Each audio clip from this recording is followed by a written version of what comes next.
The Reverend George W. Paterson is a well-loved and well-respected Iowa Citian. George, with his family, moved to Iowa City in 1961 to take the position of campus minister for the Wesley Foundation. After completing his Ph.D. in religion and personality in 1969, Paterson joined the University of Iowa Hospital and Clinic's Pastoral Services Department. For the next 16 years, Paterson provided pastoral care to patients at UIHC while teaching and doing research in the School of Religion. In the mid-'80s, completing a 4-year program, George became certified as a supervisor for the Clinical Pastoral Education Program at University Hospitals. From '88 until he retired in 1994, he was administrative chief of the Department of Pastoral Services. George graduated from Iowa Simpson College with honors and from Drew Seminary summa cum laude. In 1968, he won a Danforth Campus Ministry Fellowship. Music is an important part of his story. Throughout his career, he has pursued his interest in jazz trombone and performs with groups in Iowa City and Cedar Rapids. He has composed a jazz liturgy, jazz band music, and led jazz services in area churches. He and his wife, Ida Bell, raised 4 children in Iowa City: Jennifer, Bill, Richard, and Lisa. And they have 6 grandchildren. Is that right? 6 That's grandchildren. Yep. Last count. Last count. Well, your story I read begins in January. What a wonderful New Year's gift to your mother on the 1st in 1931 in Perry, Iowa. Tell me a little bit about your parents and their influence on you, George. I was the first child.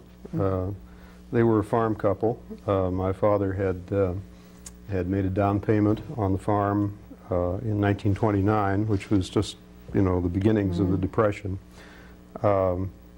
So I hope I was a gift to them in January 1931. I don't think anybody was giving away prizes for having the first baby of the year. But they were very stable, hardworking, and very loving parents. And you were helping on the farm and going to school, and you didn't have much time for a lot of typical activities for young people I read about, like sports for... Well, I probably had time for it, but I was never very well coordinated to... I was usually, when we chose up sides on the playground, I was usually one of the very last chosen for good reason. But we also living in the country in those days, and in the corner of the school district where we did. It was, I felt a bit isolated. We didn't have other kids around my own age to play with. When did you start getting interested in music? Well, my mother says I could carry a tune before I was a year old, which may be a parental exaggeration, But I guess I've always been interested in it. My parents love music. They actually met and carried on a significant part of their courtship at dances.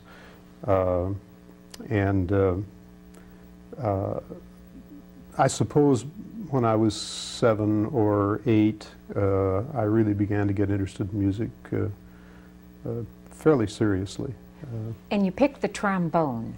Yeah, I picked the trombone. I'm not sure whether I picked the trombone or the trombone picked me, but I had an older cousin who was a very fine trombone player. And at the time I took the instrument up, he was a senior in high school, and he'd got a 1 in a national solo contest and so on. And so I picked the trombone. Is that your first trombone? You got to hold it up to your chest. This is my first trombone, yes. And it looked pretty much like that when I first began to play it, believe it or not. I bought that for $3 from a senior in our high school who was playing a better instrument at that time. The dings in it are wonderful. The dings in it are all, they were all there when when you got it? When I got it. I suppose I played that for about 6 weeks to 3 months until my mother and dad discovered I was serious about playing and had some aptitude for it, and then they invested in a student model trombone, a much better one. But my mother kept this over the years. A storeroom, and gave it back to me a few years ago. The rest of it is kind of fragile anymore and needs some soldering, so I only brought this part. But. There's a wonderful story that when you were playing in bands late at night, your father, who had a pretty big day on the farm, would wait up for you and pick you up. He would, because I started playing professionally before I could get a driver's license, and some of the places we played were not... Where'd you play? Well, I played at a dance hall in our community there, which was out about 7 miles from town. It was well known. As a matter of fact, it's still in operation. A place called Lake Robbins. But in those days, sometimes the crowds could be a little wild and woolly. And the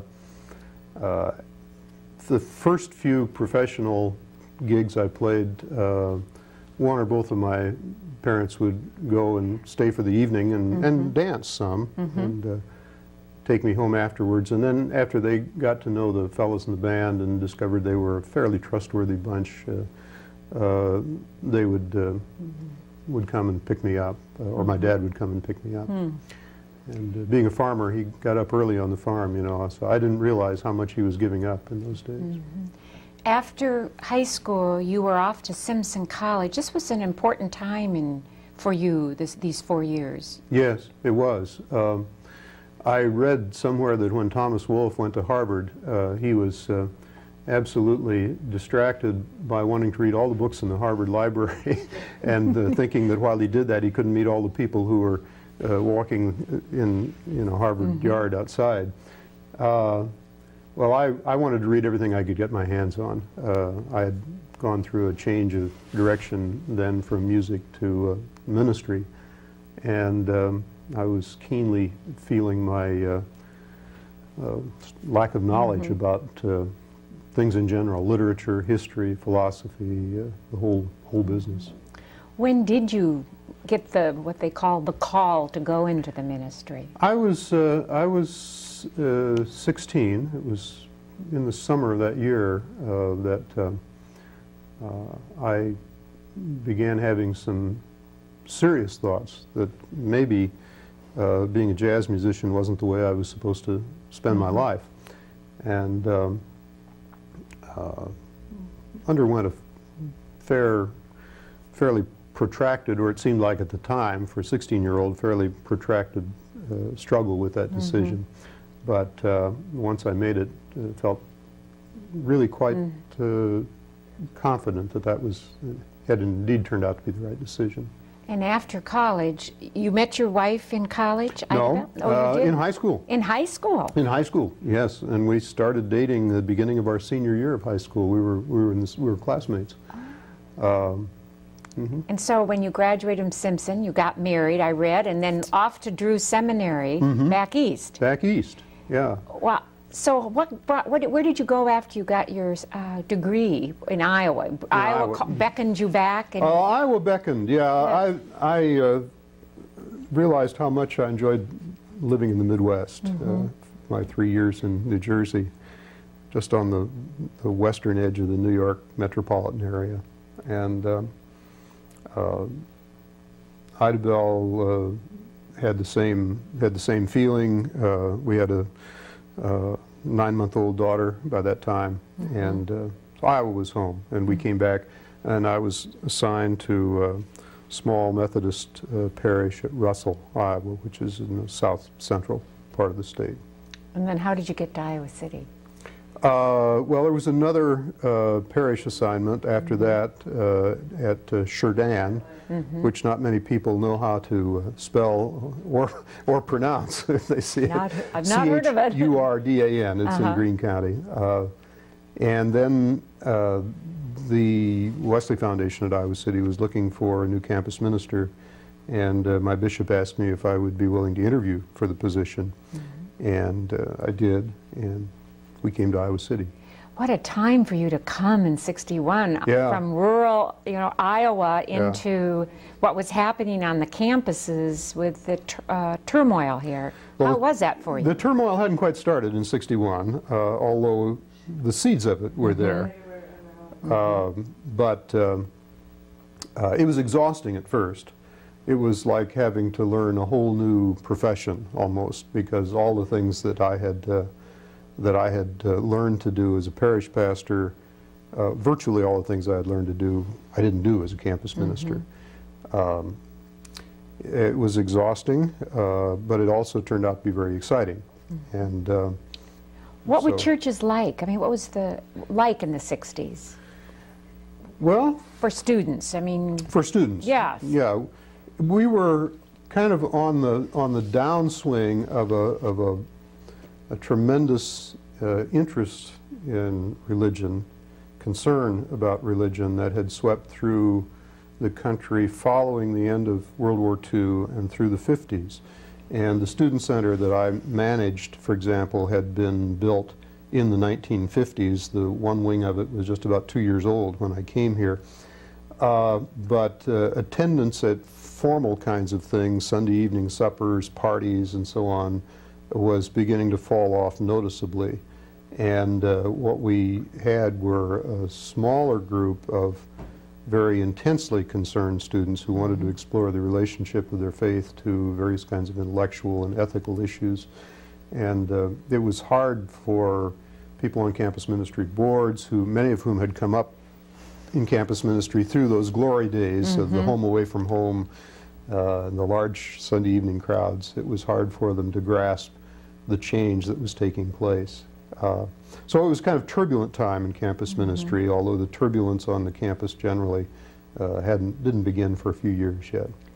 I read, George, that you formed a group, kind of theological study groups with area people who taught in different disciplines, and that were you the main instructor, or? No, I was only one of several, and those were going when I came here. So that was one of the new directions that was emerging at that time. So what did you discuss? And all ages, or was this just? These were basically people who were in some relationship to the university, most of them as students, some graduate students, occasionally faculty. Sometimes faculty were invited in as guest speakers.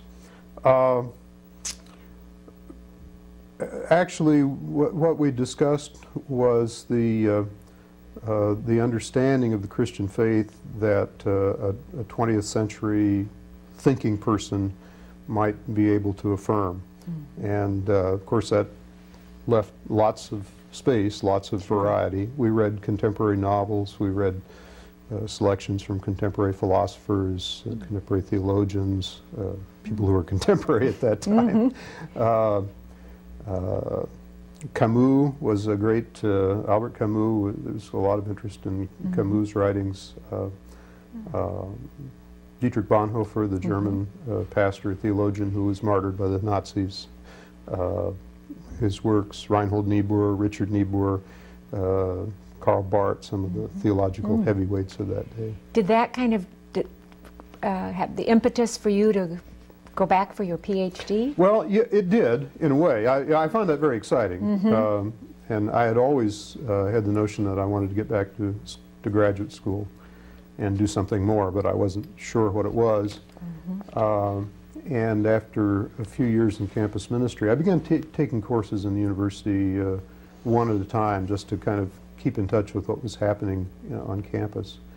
And after a while, lo and behold, I had a whole bunch of hours accumulated, and at that point I began to have some sense of direction of what I wanted to do with those, so I applied for formal admission to the graduate program and was accepted. And got your PhD, I read, in 1968. Yeah, I finished it in 69, 69. Yeah. And your dissertation was on religion and personality. Then you went over to the university hospitals and joined the chaplaincy program. Did you feel that the things you learned at the university was a nice fit for this new area? Oh yes. Yeah, I had never started out to be a hospital chaplain. I wasn't sure that that was a career move that I would find permanently satisfying. But the study that I had had in the area of religion and personality fed pretty directly into that. And prepared me for it. And also my pastoral experience in small parishes with aging populations. And, I spent a lot of time making hospital visits back in those early Sure. days. And, So you had your pastoral work, then you were teaching, I was teaching. Yeah. and some pretty heavy courses on death and dying and suffering. Yes, they got heavy after a while. My goodness. The death and dying course I inherited from my doctoral dissertation advisor, who was also the head of the chaplaincy program, was David Belgum. He had started teaching a seminar on death and dying in the late 1960s when Elizabeth Kubler-Ross's work began to appear and draw interest. And in the middle 70s, he was ready to move on to new things, and I took that course and changed the direction of it a little bit, as David taught it, it was more of a kind of professional seminar. I was more interested in teaching it as a humanities or liberal arts course, or kind of a bridge, if you will, between the professions and the health professions and the humanities. Yeah. That must have stood you in good stead when you were pastoring to or in helping patients in the hospital and their families. Well, it did, because it gave me, what it did was to give me some distance from the intense involvement with suffering people, and it prodded me to think about what I was doing pastorally and why I was doing it. And then it, of course, while we closely respected confidentiality of patients' communications, those experiences fed directly into my teaching by keeping me involved day to day in situations with people who were suffering, dying, facing the prospect of death. So your exact duties as a chaplain at University what was expected of you? I was expected to be available to visit patients and their family members with about half of my professional time, half of my professional effort. I went there originally funded entirely by the United Methodist Church, and I had a kind of primary responsibility for United Methodist patients, but that broadened over time, and for a number of years I was the departmental chaplain who was assigned to the hematology oncology inpatient unit, where people were experiencing leukemia, lymphoma, Hodgkin's disease, and various related disorders. And that then became, I was also available to see other patients as well. I took my turn 24-hour emergency call with the other chaplains. What did, looking back at this work, what did some of these patients and families teach you about courage and suffering, and maybe yourself? I think they taught me, if I could sum it up in a sentence or two, about the extraordinary courage and grace of very ordinary people. People who, many of whom didn't have a great deal of education, some of whom had very limited income, not all, but some. But people who had confronted the crises of their life with a great deal of integrity. And I came to respect that. There were, I carry in my head the memories of some wonderful, wonderful people. A mother of 3 children in her late 30s who suffered from end-stage kidney disease and had at least 2 attempted transplants that didn't work, and spent the next 16 years of her life on dialysis. She and her husband, and her aging parents who participate in her care. A plumbing and heating contractor in his 40s who had leukemia and was in his probably 3rd relapse, and the doctors got him well enough he could participate in his son's wedding, and when you saw how resplendent he was in his bright red cummerbund and his tuxedo, you would never have guessed he was a man who didn't really have very long to live.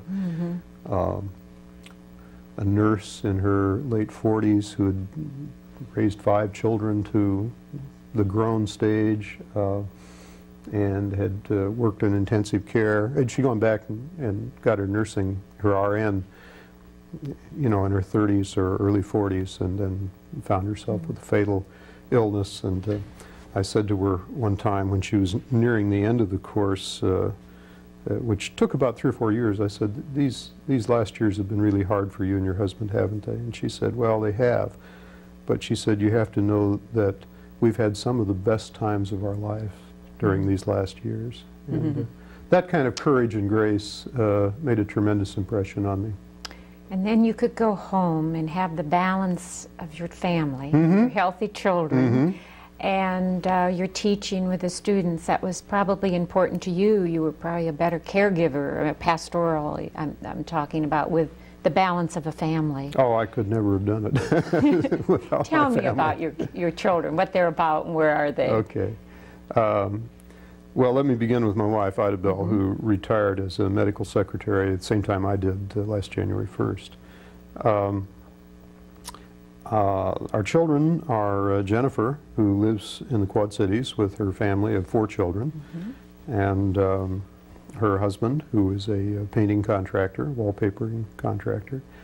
Her oldest child will graduate from high school this spring, and the youngest hasn't started school yet, so they span some years.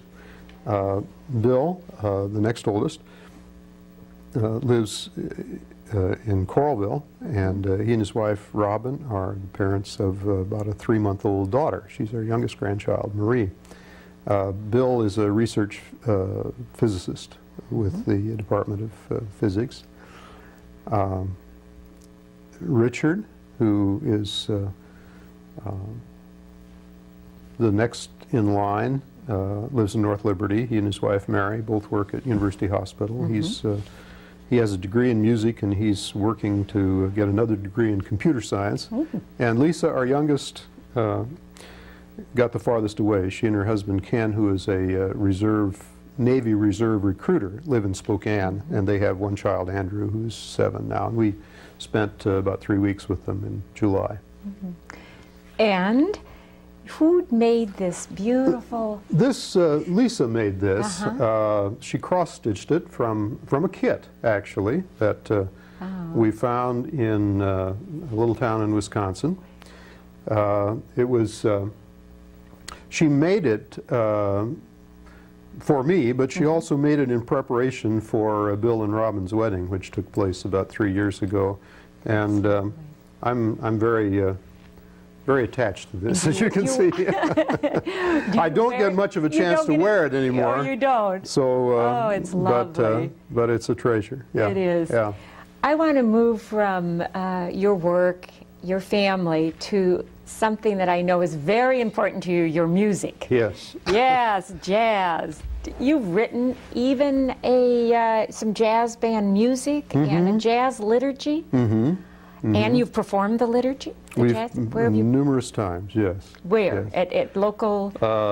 First United Methodist Church was the first place in Iowa City we performed it, although the first jazz service I did in the church was some years earlier at the Methodist Church in Tipton, First United Methodist Church in Tipton. But since 1970, I think we have performed that liturgy every year, at least once a year, at First Methodist in Iowa City, and in a number of other churches, St. Andrew Presbyterian, Unitarian Society, Lutheran Campus Ministry, Zion Lutheran Church, Trinity Episcopal, and I'm First Baptist Church. I'm probably leaving out one or two. That's all right. It's always, it happens. Yeah. But you've also What's the name of the jazz band you play in? It doesn't have a name. It doesn't have no, a name? No. Oh, I thought, but all right, tell me who's playing, some local Iowa Cityans who play in it. The people who have played the most consistently are Jim Hall, piano, and John Cryer, string bass, and my son Rich, who plays drums. The very first people that I did this with. In this no-name band. In this no-name band, yeah, were people that I was playing with just for the fun of playing. Ken Hubble, who is a physician at university hospitals, and Al Hieronymus, who retired from the College of Education a few years ago, wonderful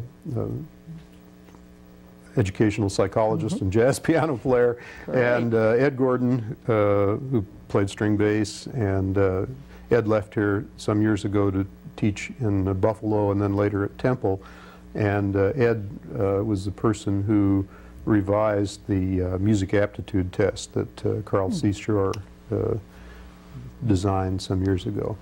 Yeah. So this has meant a lot to you too, hasn't it? Being playing, and you're still playing? Still playing. Still playing. Still playing. Yeah. Played the last 2 Saturday nights.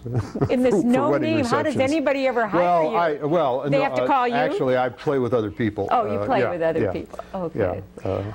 I've got a couple more questions I'd like to ask you. One is, looking back on your life, who or what had a major influence on you, George? Well, my parents, of course, were deeply influential. From my father, I learned the value of hard work and dedication. And from my mother, I think I learned that everything didn't have to be perfect always. Is this from a perfectionist? This is from a perfectionist.